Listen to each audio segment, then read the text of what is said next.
Allez, la correction de l'exercice 6. C'est un exercice sur les fonctions, de l'analyse, tout ce qui est classique, rien de très, très délicat. Donc il y a des études de fonctions et ça se termine par une étude de suite avec un petit peu de Python pour la fin, mais c'est un exercice très classique et qu'il faut bien maîtriser pour la deuxième année. Donc, première question, montrer que f est continu sur R. C'est une fonction qui est quotient de fonctions de fonctions usuelles, hein, donc a priori continue sur son ensemble de définition, sauf que l'ensemble de définition ici, d'une certaine façon, il est en deux morceaux, puisque vous avez une expression sur R étoile et une expression en 0. Donc il va falloir vérifier la continuité en 0, puisque pour le reste, elle est assurée, cette continuité, par le fait que f est quotient de fonctions usuelles. Donc sur R étoile, f est quotient de fonctions usuelles continue. Évidemment, si les fonctions usuelles ne sont elles-mêmes pas continues sur l'ensemble de définition, ça ne va pas coller. Mais est-ce que vous en connaissez des fonctions usuelles qui ne sont pas continues sur leur ensemble de définition à part la partie entière, je n'en vois pas. Donc f est quotient de fonctions usuelles continues sur R étoile.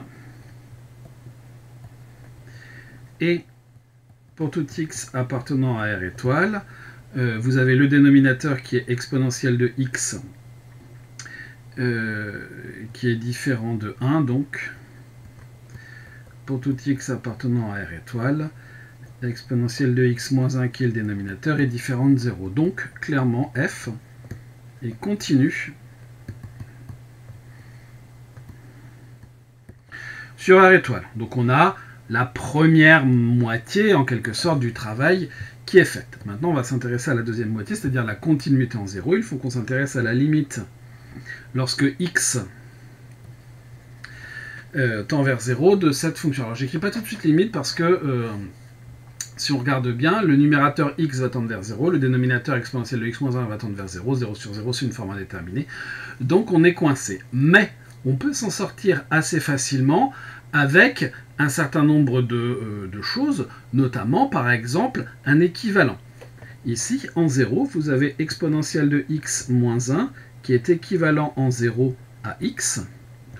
Donc, en 0, f de x est équivalent en 0 à x sur x, c'est-à-dire à 1. On en déduit que la limite lorsque x tend vers 0 de f de x vaut 1, qui est égal à f de 0.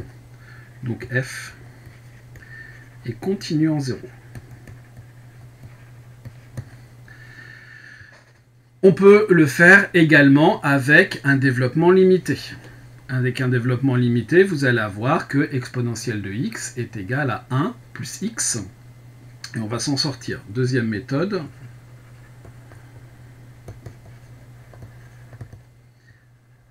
Avec un développement limité. Donc exponentielle de x en 0 est égal à 1 plus x plus un petit taux de x. On pourrait faire un développement limité à l'ordre 2, mais ici ça n'est pas nécessaire. Nous, exponentielle de x moins 1 en 0, c'est x plus un petit taux de x. D'où en 0, f de x est égal à x sur x plus un petit taux de x qui va tendre vers 1. Lorsque x tend vers 0, on obtient le même résultat. Donc ça, je mets ça comme ça. Conclusion, f est donc continu sur R étoile, continu en 0, donc continu sur R.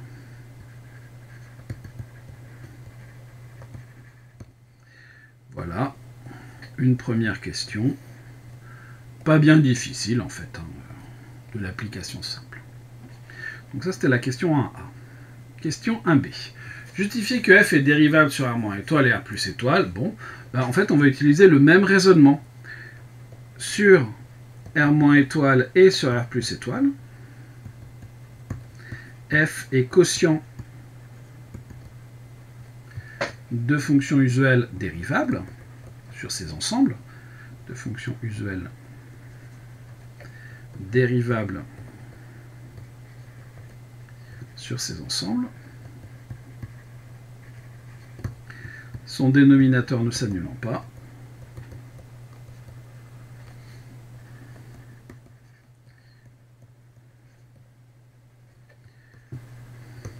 On en déduit que f est dérivable à la fois sur R- étoile et sur R plus étoile. On a répondu à cette partie de la question. Qu'est-ce que j'ai fait? J'ai pas mis l'encadrement. Voilà.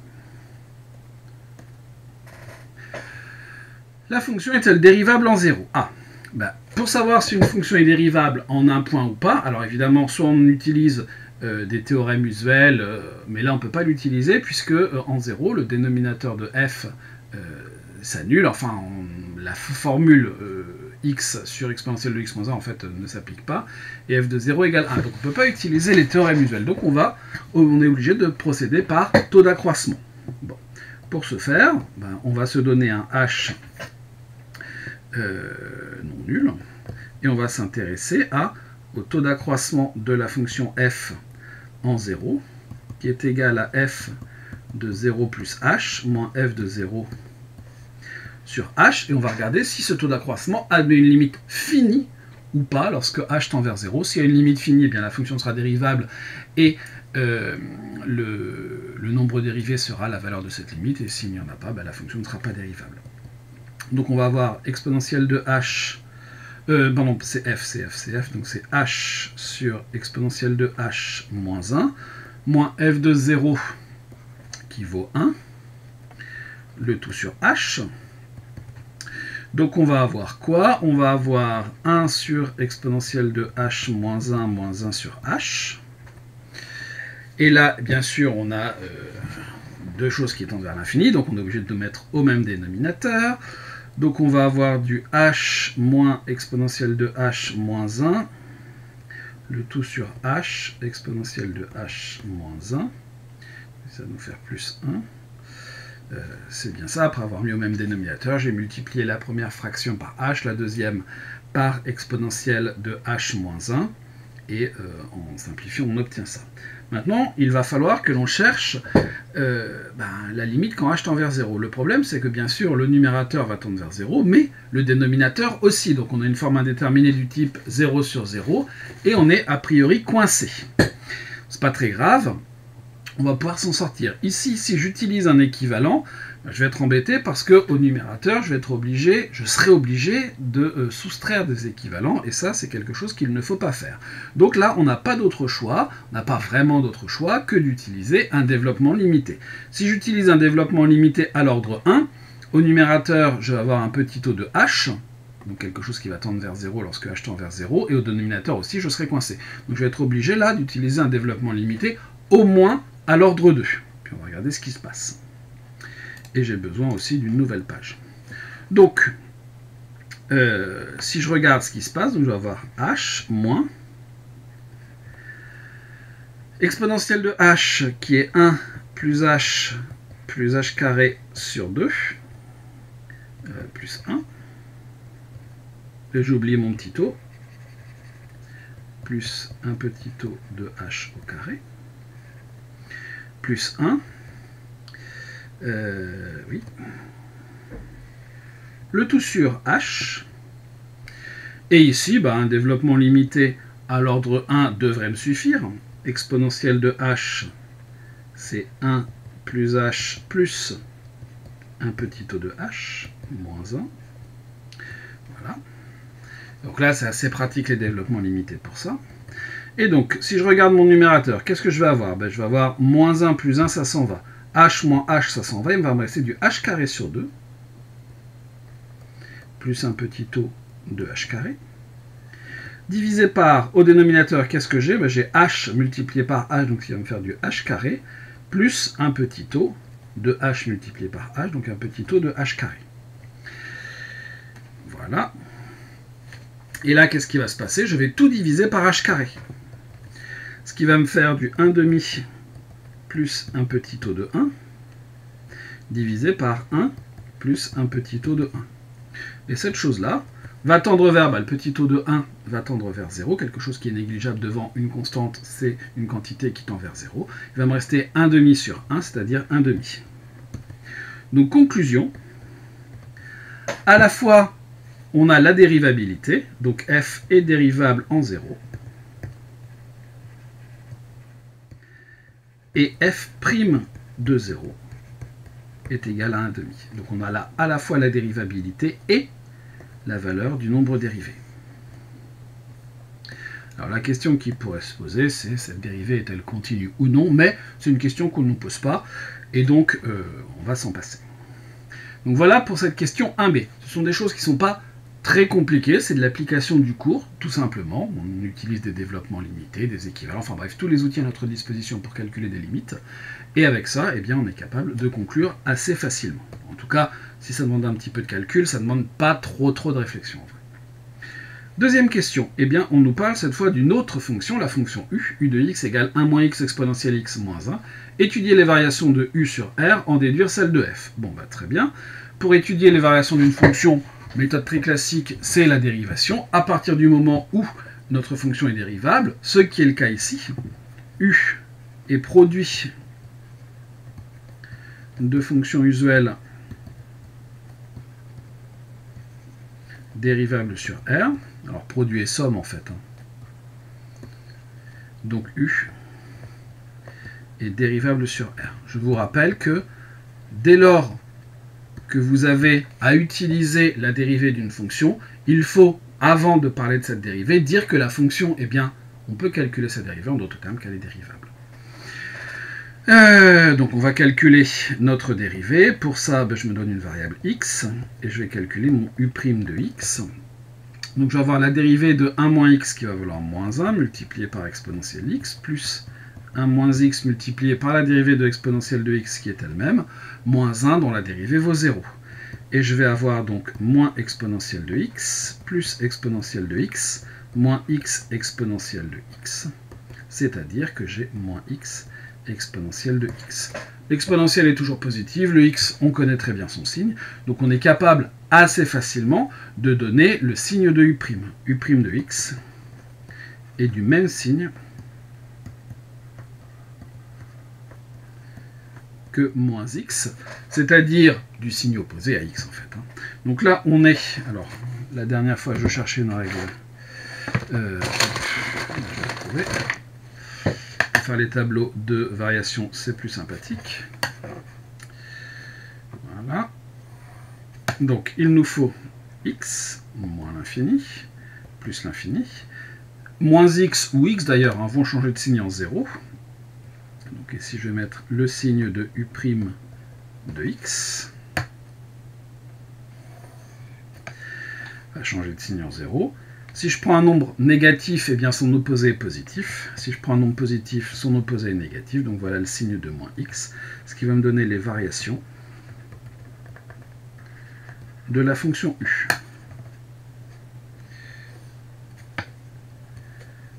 Ici. Et là. On peut, si on le souhaite, chercher les limites de u en moins l'infini en plus l'infini. On ne nous demande pas. On va quand même calculer u de 0 parce qu'on nous demande d'en déduire les variations de f. Donc très probablement que la dérivée de f va faire référence à u et que le signe de u va nous donner l'information qui nous intéresse. Donc qu'est-ce qui se passe lorsque x vaut 0? Donc je vais calculer u de 0. u de 0 vaut 1 multiplié par exponentielle de 0 moins 1, c'est-à-dire 0. En d'autres termes, ma fonction u est toujours négative. Ensuite, on me demande d'en déduire les variations de f. Bon, je vais dire que f est dérivable sur r, en fait. Mais pour calculer ce qui se passe sur r étoile, en 0, en fait, on n'a pas dit si c'était continu ou pas, bref, il y a ce petit souci, on sait que c'est dérivable, mais le calcul ne se fait pas forcément avec le calcul de la dérivée de x sur exponentielle de x moins 1. Donc je vais me donner x appartenant à r étoile, et je vais calculer f' de x. Donc c'est un quotient, donc j'ai u' multiplié par v, moins u multiplié par v', le tout sur v au carré. C'est-à-dire que je vais avoir exponentielle de x moins 1 moins x exponentielle de x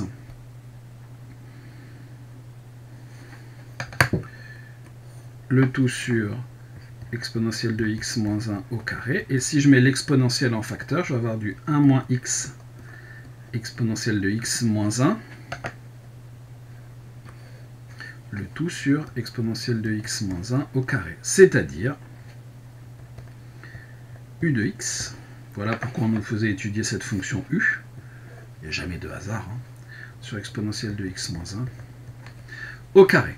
Et donc, d'après ce qui précède, u de x est toujours strictement, alors strictement négatif, non, négatif ou nul, on va dire ça comme ça. Donc finalement, si la dérivée d'une fonction est négative, eh bien, d'ailleurs ça me fait penser qu'on avait trouvé un f' qui valait 1,5. C'est un petit peu embêtant ça. Me serais-je trompé d'un signe? Oui. Je reviens au-dessus. Vous voyez comme quoi la cohérence de tout ça. Ici, je reviens ici. J'ai mis h carré sur 2, mais en fait j'ai oublié le signe moins ici. Donc c'est moins h carré sur 2, ce qui nous fait moins 1,5. Et donc f' de 0 égale moins 1,5. Et là c'est beaucoup plus cohérent.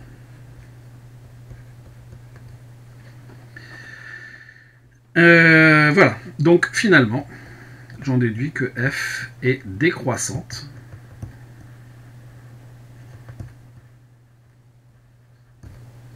Sur R. Au passage, f' de 0 avec cette formule, alors on ne peut pas l'appliquer puisque vaut 0, donc la fonction est dérivable en 0, mais la dérivée n'est pas continue. Donc la fonction n'est pas de classe C.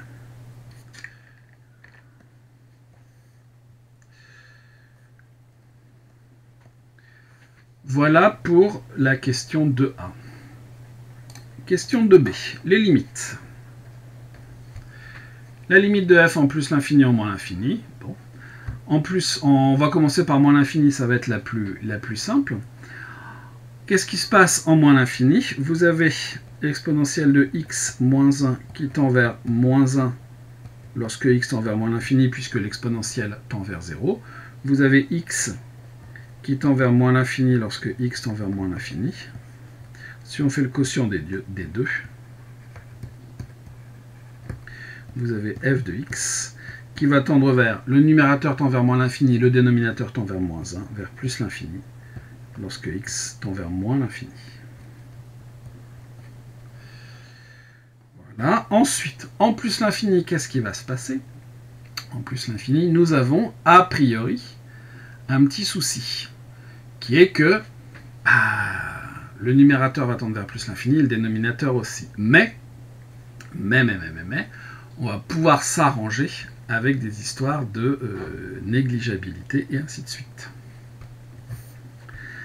Donc, vous avez exponentielle x moins 1, qui est équivalent en plus l'infini à exponentielle de x. C'est pas le moins 1 qui va faire beaucoup de choses là-dedans. Bon. Vous avez ensuite le 1 sur exponentielle de x. Donc, on peut en déduire que 1 sur exponentielle de x moins 1 est équivalent en plus l'infini à 1 sur exponentielle de x. Mais, le 1 sur exponentielle de x, il est beaucoup plus petit que le 1 sur x. Or, 1 sur exponentielle de x est négligeable en plus l'infini, donc c'est un petit taux de 1 sur x carré, par exemple. Alors c'est aussi un petit taux de 1 sur x, mais ça ne va pas nous arranger. Et donc, conclusion de tout ça, x sur exponentielle de x moins 1, en plus l'infini, va être négligeable devant x sur x carré, c'est-à-dire, il est négligeable devant 1 sur x, qui tend vers 0.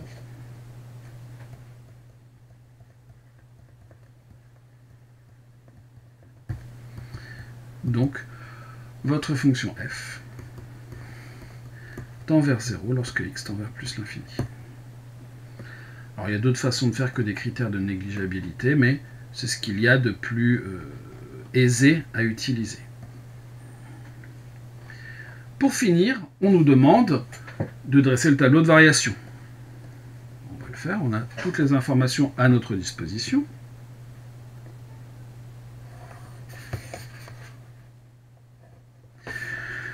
Nous avons x, nous avons les variations de f, de moins l'infini à plus l'infini. On a dit que la fonction f était décroissante, ça c'est la question 2a qui nous le dit, et on vient de dire que les limites plus l'infini ont passé à 0. Voilà pour la question 2b. Question C, déterminer l'intervalle image de R plus étoile par f. Donc pour ça, en fait, je vais réutiliser mon tableau de variation et je vais regarder ce qui se passe en 0. Combien vaut f de 0 ? Bien, f de 0 vaut 1. En d'autres termes, l'intervalle image de R plus étoile, on peut noter ça comme ça, eh bien vous avez un 0. Vous avez 0 qui n'est pas atteint, puisque c'est la limite en plus l'infini qui n'est pas atteint lui-même. 1 qui est atteint. Non, c'est R plus étoile. Donc le 0 n'est pas inclus, donc c'est 0, 1 ouvert. Et ça, c'est une simple utilisation du tableau de variation qui est au-dessus. Si je pars de l'intervalle R plus étoile, j'arrive dans l'intervalle 0, 1 ouvert, puisque ici, comme c'est R plus étoile, le 0 n'est pas inclus. Question C, c'est réglé. Question D. Montrer que la courbe de f admet une asymptote oblique en moins l'infini. Pour ce faire, eh bien, on va chercher la limite lorsque x tend vers moins l'infini de f de x sur x.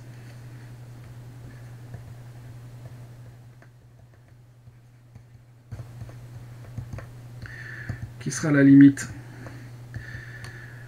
quand x tend vers moins l'infini de 1 sur exponentielle de x moins 1 qui va valoir moins 1. C'est la première étape. Bon. Deuxième étape, je vais m'intéresser à la limite lorsque x tend vers moins l'infini toujours de f de x moins x, c'est-à-dire la limite quand x tend vers moins l'infini de f de x plus x, c'est-à-dire la limite quand x tend vers moins l'infini de f de x, c'est x sur exponentielle de x moins 1 plus x. Et donc il va falloir que je cherche la limite lorsque x tend vers moins l'infini de x sur donc de x plus x exponentielle de x moins 1 sur exponentielle de x moins 1 lorsque x tend vers moins l'infini. Lorsque x tend vers moins l'infini, qu'est-ce qui va se passer? Eh bien, dans mon numérateur, je vais avoir du moins l'infini multiplié par moins 1. Le dénominateur va tendre vers moins 1, donc lui ne va pas me poser de problème. Et mon numérateur, lui, va me poser problème. Mais c'est pas très grave, je vais m'en sortir en mettant x en facteur.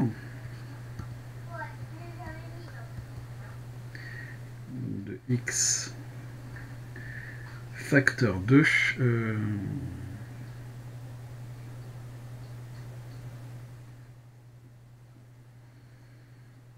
Est-ce que j'ai bien intérêt à faire ça?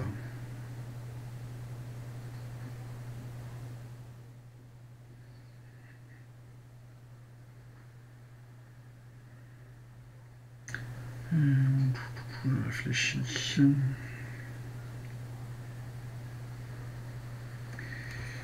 On va faire un petit développement limité, je pense que c'est ce qu'il y a de mieux. X plus x facteur de 1 plus x. Qui va me faire moins 1 plus un petit taux de x Mais ça marche pas parce qu'on est en moins l'infini. Donc, ouais, la mise en facteur de x est sans doute la meilleure solution.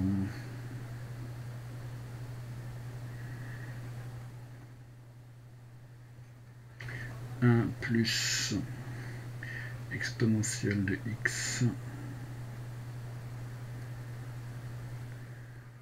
moins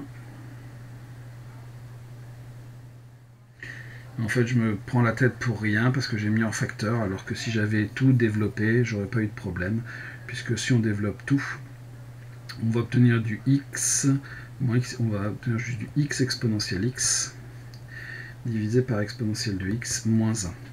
Et le numérateur tend vers 0 en moins l'infini.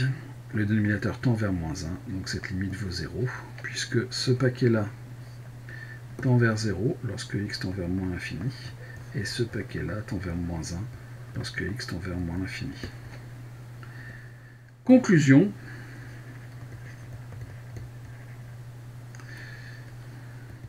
On vient de montrer que la limite lorsque x tend vers moins l'infini de f de x moins x était égale à 0, d'où la droite d'équation y égale moins x est asymptote oblique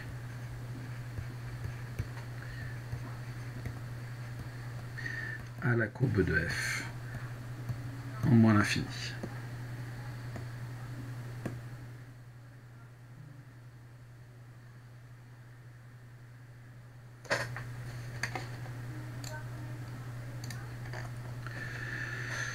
Hop, hop, hop, hop.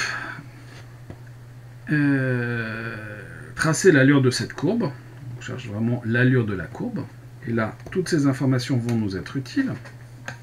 Donc, si je regarde ma fonction, hop, hop, 0, 1 et 1. En moins l'infini, je sais que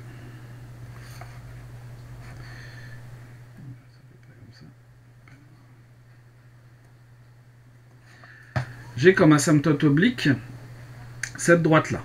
Donc, si je trace ma courbe, asymptote oblique, elle doit venir longer cette courbe. Ensuite, en 0, on a vu que ça faisait 1. Et en plus l'infini,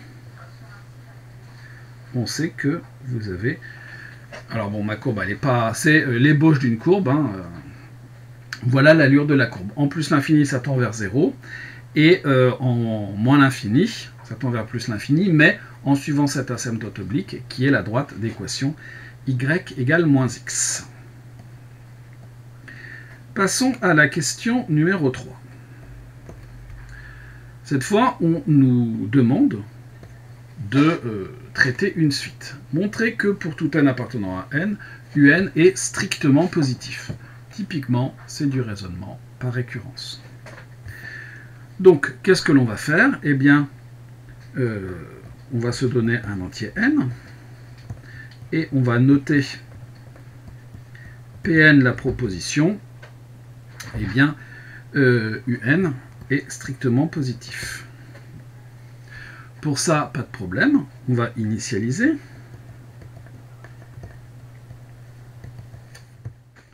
Si j'initialise, U0, on nous dit que ça vaut 1, qui est strictement positif, donc la proposition Pn est vraie pour n égale 0, P0 est vrai.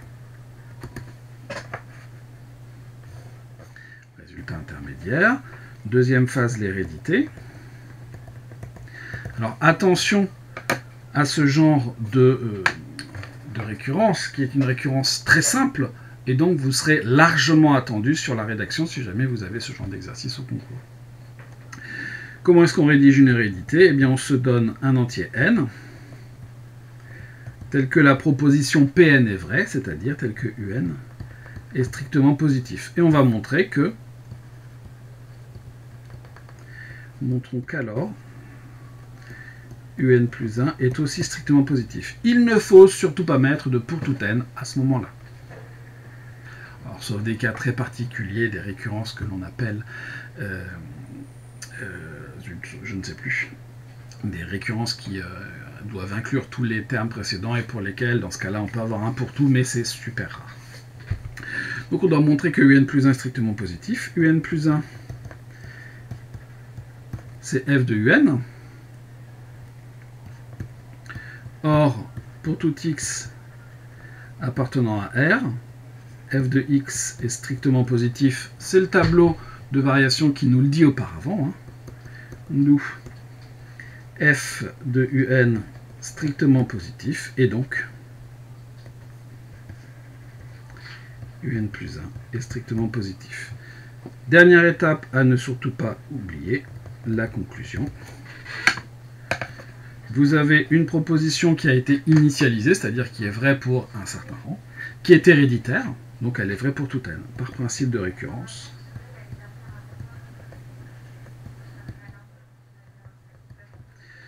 Pour tout n appartenant à n, eh bien la proposition est vraie, c'est-à-dire un ici est strictement positif. La récurrence, c'est vraiment pour la forme. Vous ne rédigiez peut-être pas exactement les récurrences comme ça. Voilà, alors je n'exigerai pas que vous rédigiez les récurrences exactement de cette façon-là, mais voilà, il faut de toute façon suivre les étapes, ne pas mettre de pour tout n dans l'hérédité, ne pas oublier la conclusion, et en règle générale, ça se passe bien. Voilà pour la question 3a. Question 3b. Déterminer l'ensemble des points fixes de f. Un point fixe, c'est la solution de l'équation f de x égale x. Résolvons. f de x égale x, c'est-à-dire x sur exponentielle de x moins 1 égale x. C'est-à-dire, alors évidemment, on pourrait avoir x égale 0, mais ce n'est pas le cas, hein, avec x différent de 0. C'est-à-dire que eh bien, vous devez simplement avoir exponentielle de x moins 1 qui est égal à 1. Deux fractions qui ont le même numérateur sont égales si elles ont le même dénominateur. C'est-à-dire que exponentielle de x égale 2, c'est-à-dire que x est égal à ln de 2.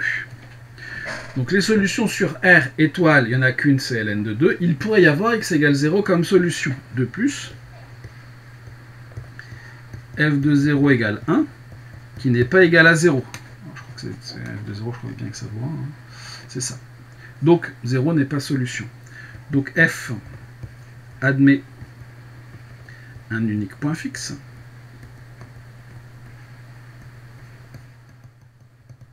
C'est x égale ln de 2.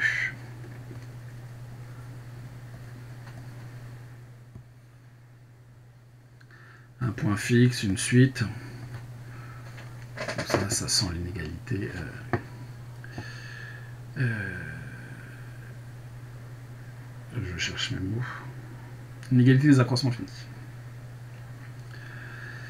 3b, c'est fait. Une nouvelle page. Question 4.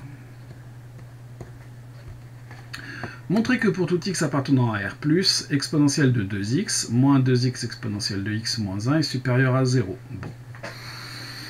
Là, il peut y avoir plusieurs façons de faire. Une étude de fonction me paraît être la solution sans doute la plus simple à gérer. Donc on va noter cette chose-là sous forme de fonction. Notons phi, la fonction qui va de R+ dans R et qui a x associe cette chose-là, hein, c'est-à-dire exponentielle de 2x moins 2x exponentielle de x moins 1. Bien sûr, phi est dérivable sur R+. Je me donne x appartenant à R+, et phi' de x va être égal à 2 exponentielle de 2x, moins, alors attention à ce petit piège entre guillemets, vous avez un produit ici, donc moins 2, vous avez exponentielle de x, plus x exponentielle de x, et puis le moins 1 dont la dérivée est nulle, donc il part entre guillemets à la poubelle. Donc vous allez avoir 2 exponentielle de 2x, moins 2, Facteur de 1 plus x, exponentielle de x. Bon. Et ce truc-là nous embête un peu. Alors en fait, on peut s'arranger un petit peu et mettre l'exponentielle en facteur.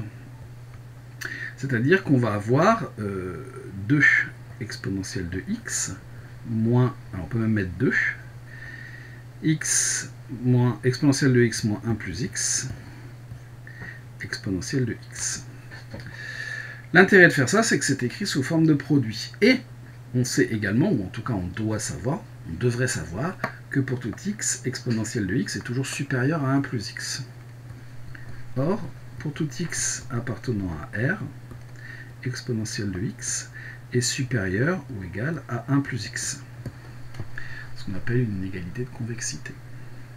D'où, pour tout x appartenant à R+, alors ici on peut même mettre R+, mais c'est vrai pour R, phi' de x va être positif. Donc phi est croissante.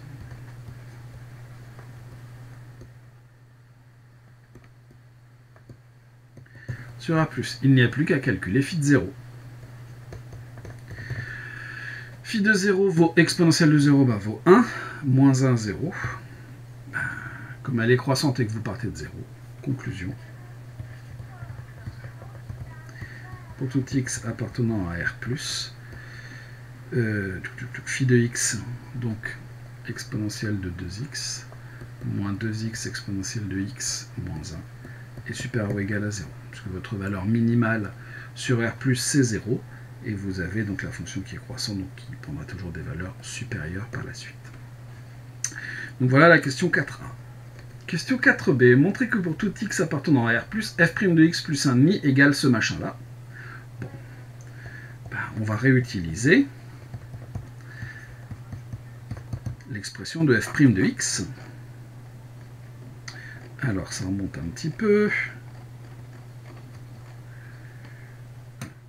Donc on avait u de x sur exponentielle de x moins 1 au carré. Donc u de x, u de x, u de x, u de x, u de x, u de x, u de x, u de x, sur exponentielle de x moins 1 au carré. Donc vous avez donc f' de x plus 1 demi, qui est égal donc à 1 moins x exponentielle de x moins 1 sur exponentielle de x moins 1 au carré plus 1 demi. C'est-à-dire que je vais multiplier ma première par 2, donc je vais avoir du 2, 1 moins x exponentielle de x moins 2 plus exponentielle de x moins 1 au carré, le tout sur 2 facteurs de l'exponentielle de x moins 1 au carré. Et je vais développer mon numérateur, donc je vais avoir 2 moins 2, ça va me faire 0, donc je vais avoir moins 2x exponentielle de x, plus exponentielle de 2x, moins mon double produit, ce qui va me faire 2x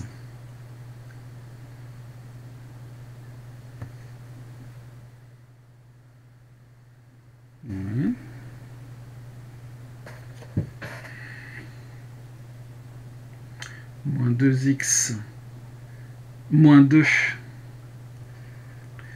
exponentielle de x plus 1. Et c'est pas du tout ça que je dois trouver. L'exponentielle de 2x, je l'ai.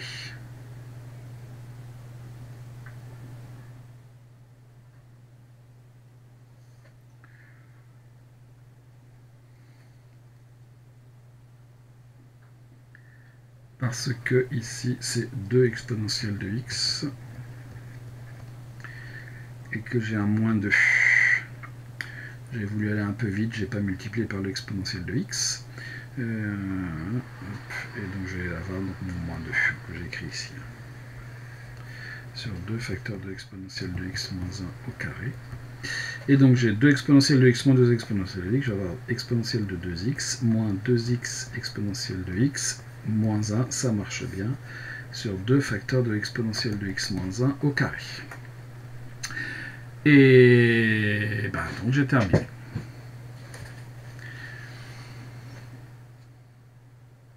On vient de démontrer que ce machin-là était toujours positif. Nous, alors hop, pour tout x appartenant à R plus étoile, vous avez f' de x plus 1 demi, qui est égal à cette chose-là, donc exponentielle de 2x, moins 2x exponentielle de x moins 1, sur 2 facteurs de l'exponentielle de x moins 1 au carré. On a terminé la question.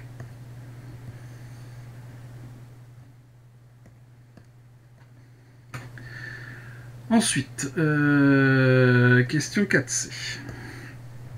En déduire que pour tout x appartenant à R plus étoile, on a ça. Bon, bah, pour tout x, soit x, plutôt partir comme ça. Vous avez f' de x plus 1 demi, qui est égal à cette chose-là. Mais f' de x plus 1 demi va être positif, puisqu'on a vu que ce exponentiel de 2x moins machin était positif. Nous, f' de x, il va être supérieur ou égal à moins 1 demi. Par ailleurs, on a vu que f' de x était toujours négatif. Par ailleurs, f' de x est strictement négatif d'après une certaine question précédente. Alors ça remonte, hein, c'est quand on a dit que notre fonction était décroissante. C'est ici. D'après la question de A.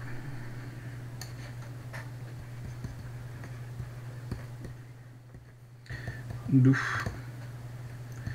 pour tout x appartenant à R plus étoile, vous avez moins 1 demi, plus petit ou égal à f' de x, strictement plus petit que 0.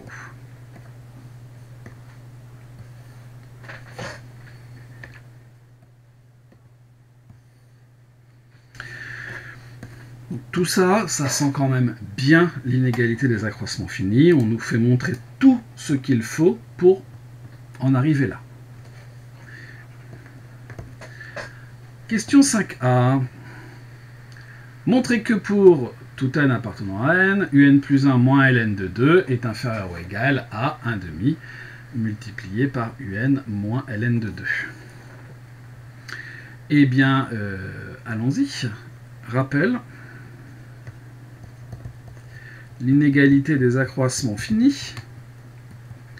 Alors, si vous cherchez parmi les vidéos, il y a une vidéo qui en parle, qui date un petit peu, mais voilà, un cours que j'ai fait, alors ça date de 2020, c'était sur le confinement, mais pendant le confinement, mais peu importe, et donc qui parle de l'inégalité des accroissements finis. Donc, de quoi s'agit-il? On a f, une fonction dérivable sur un certain intervalle AB, est telle que, pour tout x appartenant à AB, eh bien f' de x en valeur absolue est plus petit qu'une certaine constante m. Alors,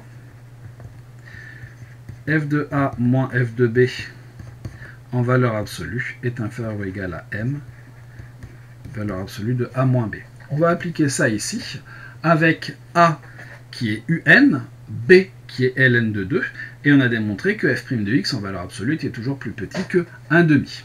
D'après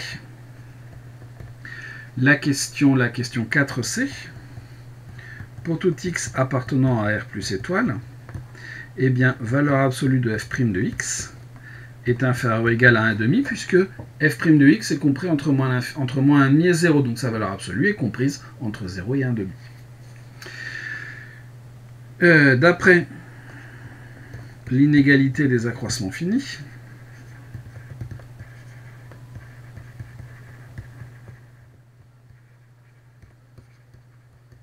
alors, il existe même une égalité des accroissements finis qui nous dit qu'il existe une certaine valeur entre a et b, telle que valeur absolue de f de a moins f de b est égale à un certain f' de c facteur de a moins b, mais ne l'utilise pas, et d'ailleurs je pense que ce n'est même pas au programme de première année, donc l'inégalité ça suffit.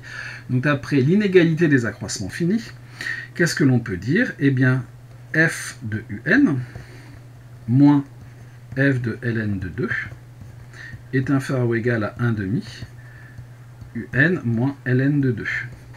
Or, f de un, c'est un plus 1, et f de ln de 2, c'est ln de 2, puisqu'on a vu que ln de 2 était un point fixe. D'où, pour tout n appartenant à n, valeur absolue de un plus 1 moins ln de 2 est inférieur ou égal à 1 demi multiplié par valeur absolue de un moins ln de 2. Une bête application de l'inégalité des accroissements finis nous donne directement la solution de cette question. Question 5b. La question qui suit, c'est toujours pareil, c'est passer à une inégalité qui ne fasse plus intervenir le un que d'un côté. Et là, très clairement, c'est de la récurrence. On va se donner un entier n. On va noter Pn, la proposition qui est celle que l'on nous demande de démontrer, c'est-à-dire un moins ln de 2, inférieur ou égal à 1 sur 2 puissance n, 1 moins ln de 2. On initialise.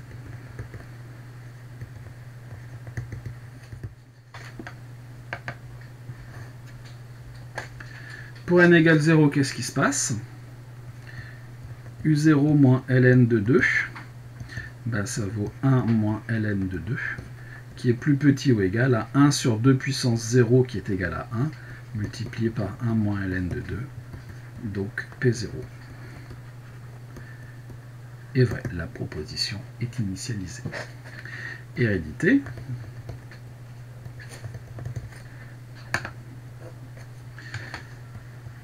On se donne un entier n tel que la proposition Pn est vraie, c'est-à-dire tel que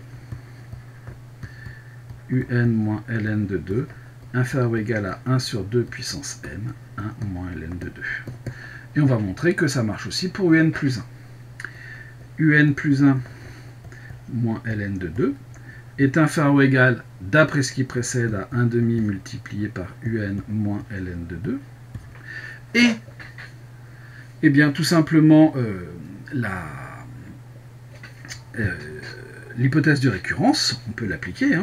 Donc, 1 sur 2 multiplié par 1 sur 2 puissance n, 1 moins ln de 2 par hypothèse de récurrence.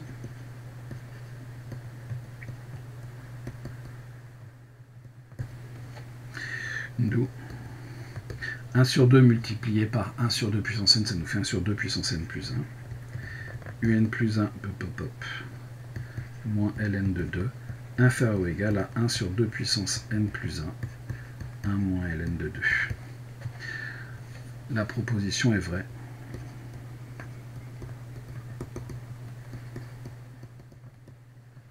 Est alors vraie. Reste à conclure.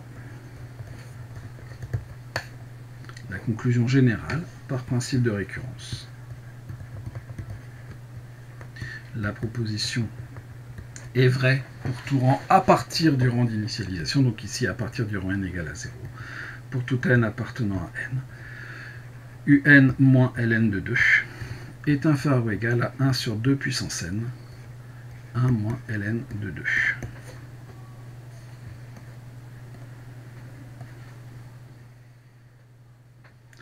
Et voilà pour cette question. Passons à la suivante. Question suivante. Que peut-on en déduire pour la suite un? Très clairement, ça va être une histoire de limite. On sait que la limite, lorsque n tend vers plus l'infini de 1 sur 2 puissance n égale à 0. Par comparaison, la limite, lorsque n tend vers plus l'infini de valeur absolue de un moins ln de 2 va être aussi égale à 0, d'où un converge vers ln de 2.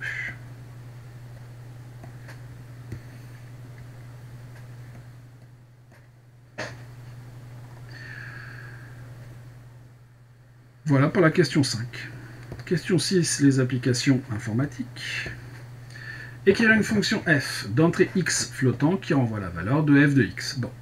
Dans f de x, vous avez de l'exponentiel, donc il nous faut le module math, ou mieux encore le module numpy. Donc je vais utiliser le module numpy.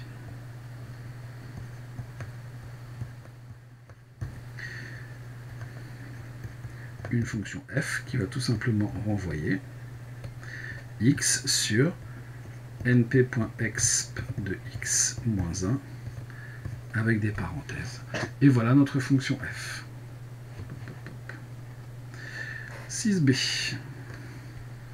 Écrire une fonction suite d'entrée n qui renvoie la valeur de un. Bon. Plusieurs façons de faire ici. Alors, méthode 1, avec une boucle. Donc def suite de n. Donc je vais initialiser une valeur u à u0 égale 1. Ensuite une petite boucle. For k in range n. U égale f de u. J'utilise ma fonction f précédente. Et à la fin de ma boucle, eh bien j'ai ma valeur. Méthode 2, avec une fonction récursive. Donc je vous rappelle qu'une fonction récursive, j'en ai déjà parlé dans un corrigé précédent, c'est une fonction qui va s'appeler elle-même. Et avec ce genre de suite, c'est tout à fait naturel à utiliser. Donc def suite. Si jamais n est égal à 0, dans ce cas-là, je renvoie u0, terme 1. Et sinon, je renvoie f de un, pour avoir un plus 1, on renvoie f de un, et un, c'est suite de n. Et voilà pour la question 6b, deux façons même de faire cette question 6b. Question 6c, écrire une fonction suite de qui calcule une valeur approchée des n plus 1 premiers termes de la suite et renvoie une liste de ces valeurs. Def suite 2. Alors, là aussi je vais faire deux façons. Méthode 1 qui utilise la fonction suite. Donc cette première méthode, elle fonctionne très bien, mais seulement elle va faire tout le temps les mêmes calculs, ce qui fait que pour la machine, c'est pas optimal. La méthode que je vous proposerai en deuxième méthode, elle, eh bien, comment dire, je vais me faire trois façons. En tout cas, la première méthode, je vais l'écrire de deux façons, une fois avec une boucle et une fois avec une liste déjà écrite, et puis ensuite une fonction qui sera plus élaborée et qui demandera moins de travail à la machine. Donc ici, on me demande une liste, donc je commence par une liste vide. Ensuite, je vais dire un for k in range. Alors, on me demande les n plus un premier terme. Donc si je donne n égale 0, ça doit me donner un terme. Donc ici, n plus 1, ça ira très bien. Et je vais faire l.append suite de k, et puis à la fin, je renvoie ma liste L. Donc ça, c'est une façon. J'écris une boucle qui vient ajouter petit à petit des termes à ma suite, et à la fin, je renvoie ma liste complète. Donc ça, c'est méthode 1 avec une boucle. La méthode 1, donc en fait, ça va faire le même nombre de calculs, mais ça va s'écrire différemment. Je vais renvoyer directement, donc c'est la même chose, mais je renvoie la liste. Ma liste, elle est faite comment? Donc je calcule les suites de k pour k in range n plus 1. Ça fait la même chose, donc renvoie direct la liste. C'est une autre écriture. autant de calculs.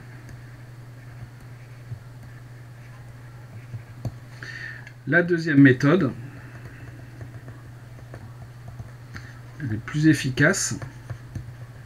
Alors pourquoi? Parce que la première question, si vous lui demandez par exemple suite de 50, il va vous donner U0.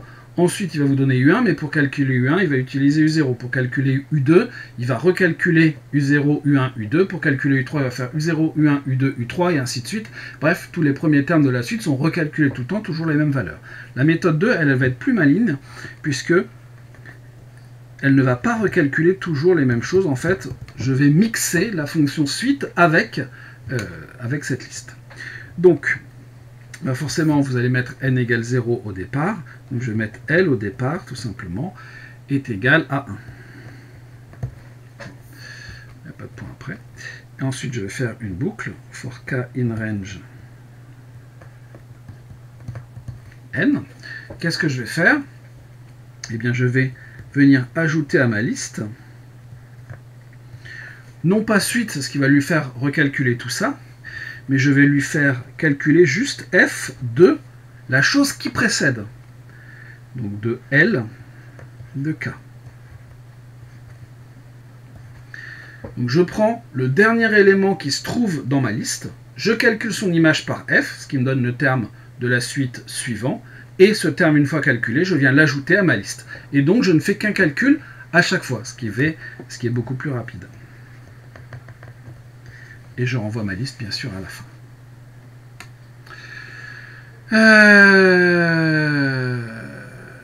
Dernière question D. Alors là, ça n'est plus de l'informatique. Montrer que pour tout n appartenant à n, un moins ln de 2 est inférieur ou égal à 2 puissance n. Bon. Ça, c'est pas très compliqué, en fait. D'après la question 5b, pour tout n appartenant à n, vous avez un moins ln de 2 qui est inférieur ou égal à 1 sur 2 puissance n multiplié par 1 moins ln de 2. Et là, toujours bon d'avoir une valeur approchée de ln de 2, ce qui va nous permettre de savoir finalement combien vaut 1 moins ln de 2. Alors, ln de 2, c'est 0,69, on va arrondir à 0,7. Or, ln de 2 vaut environ 0,7, donc 1 moins ln de 2 est largement plus petit que 1. C'est de l'ordre de 0,3. D'où, pour tout n appartenant à n, un moins ln de 2 est inférieur ou égal à 1 sur 2 puissance n multiplié par 1. En fait, c'est même beaucoup plus petit que ça. C'est de l'ordre de 1 tiers de cette valeur, mais ça nous suffira. Et on arrive à la dernière question de cet exercice 6. Écrire un programme qui, sans utiliser la valeur de ln de 2, donne une valeur approchée de celle-ci à 10 puissance moins 5 près. Eh bien, dès lors que 1 sur 2 puissance n est inférieur ou égal à 10 puissance moins 5, eh bien vous avez que un moins ln de 2 est inférieur à 10 puissance moins 5, donc un est une valeur approchée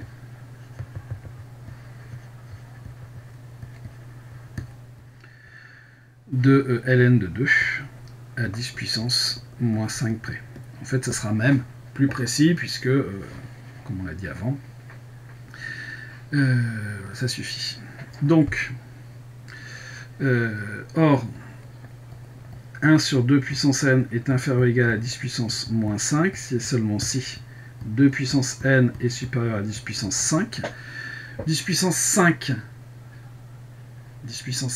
c'est 100 000. Donc quand est-ce que 2 puissance n va dépasser 100 000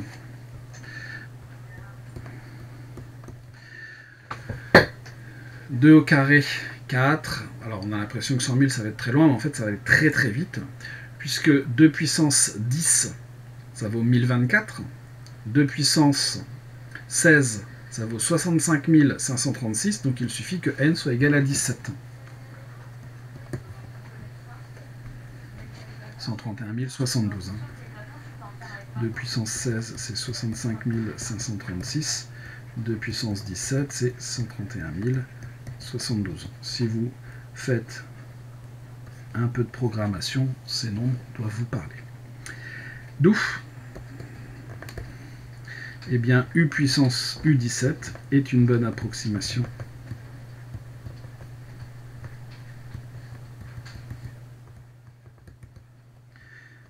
de ln de 2, bonne au sens de ce qui nous est posé la question. Le programme est alors très simple.